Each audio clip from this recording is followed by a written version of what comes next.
Hello student, कल हमने तीसरे लेसन धर्म के बारे में संपूर्ण जानकारी ली और किस प्रकार से आधुनिक धर्मों का निर्माण हुआ, किस प्रकार से उनका प्रचार प्रसार आज वर्तमान समय में चल रहा है, इसके बारे में अध्ययन किया और इस प्रकार से लेसन नंबर 3 की कल समाप्ति हुई।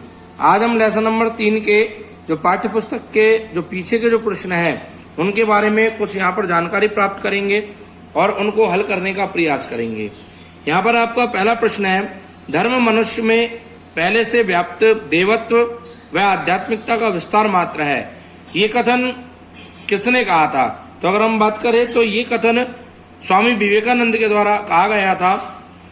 दूसरा प्रश्न है आपके, मैथिली शरण गुप्त किस हृदय को पत्थर मानते हैं? तो उनका मानना था कि स्वदेश का प्यार विहीन हृदय ही पत्थर है, अर्थात जो व्यक्ति अपने देश से ही प्रेम नहीं करता, इसने नहीं रखता, वह व्यक्ति पत्थर समान है।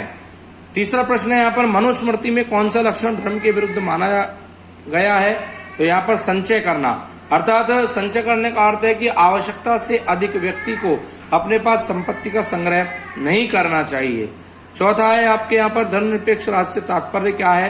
तो धर्मनिरपेक्ष राज्य का अर्थ है कि राज्य की दृष्टि में सभी धर्म समान होते हैं, अर्थात उनके राज्य के दृष्टि में कोई समान विशेष महत्व नहीं रखता। राजा का एक ही धर्म होता है, राजधर्म, राष्ट्र की रक्षा करने का धर्म, अर्थात सभी धर्मों को समान दृष्टि से देखने की जो भावना होती है वही धर्मनिरपेक्ष है। यहाँ पर पांचवा प्रश्न आपको बताया गया है, इस्लाम धर्म के संस्थापक कौन थे? तो इसके बारे में आपको बताया गया था, मोहम्मद पैगंबर जो थे वो इस्लाम धर्म के संस्थापक माने जाते हैं।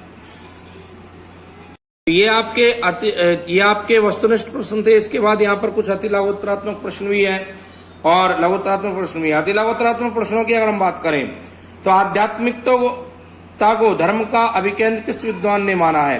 तो आध्यात्मिकता को धर्म का अभिकेंद्र जो माना गया है वो यहाँ पर आपके इस प्रश्न में ही अंदर इस लेसन में ही आपके अंदर आंसर दिया गया है, डॉक्टर सर्वपल्ली राधाकृष्णन। जो आप ये हाइलाइटर के माध्यम से जो अंडरलाइन की गई है, ये आप स्पष्टता से देख सकते हैं। डॉक्टर सर्वपल्ली राधाकृष्णन ने आध्यात्मिकता को धर्म का अभिकेंद्र माना है। इसके बाद अगर हम बात करें अति लघुत्तरात्मक में दूसरे प्रश्न की कि धर्मनिरपेक्षता की अवधारणा धर्म शब्द का अंग्रेजी अनुवाद क्या लिखे? तो आपको प्रारंभ में बताया था विभिन्न भाषाओं के अनुसार धर्म के बारे में, उसमें आपने देखा कि धर्म की उत्पत्ति जो है वो अंग्रेजी भाषा के अनुसार अगर हम देखें तो रिलीजन शब्द से मानी जाती है। इस्लाम धर्म की स्थापना किस वर्ष मानी जाती है? तो ये आपको बताया था 622 वर्ष पूर्व इसकी स्थापना मानी जाती है। चौथा प्रश्न है आपके, ईसाई धर्म के प्रवर्तक कौन थे? तो यहाँ हम देख सकते हैं ईसाई धर्म के प्रवर्तक आपको बताए गए थे, ईसा मसीह को ईसाई धर्म का प्रवर्तक माना गया है। पांचवा प्रश्न यहाँ पर आपके आता है, गौतम बुद्ध ने किस धर्म का प्रादुर्भाव किया? तो आपको बताया गया है गौतम बुद्ध के द्वारा बौद्ध धर्म की उत्पत्ति की गई थी और उनके जो प्रवचन थे, जो संदेश थे, वो बौद्ध धर्म के अनुयायियों ने पूर्ण रूप से स्वीकार किया।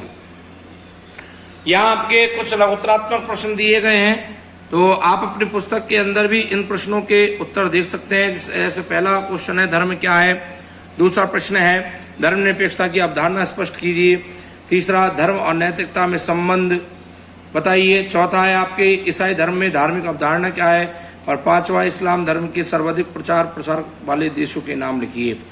तो ये कोई बड़े ज्यादा प्रश्न नहीं है, इनके बारे में आपको लेसन के अंतर्गत पूर्ण रूप से बताया गया था, जानकारी दी गई थी और आप अपनी पाठ्य पुस्तक के अंदर इन प्रश्नों के उत्तरों को ढूंढकर और अपने प्रश्नों को हल कर सकते हैं। तब तक के लिए okay, thanks for the day.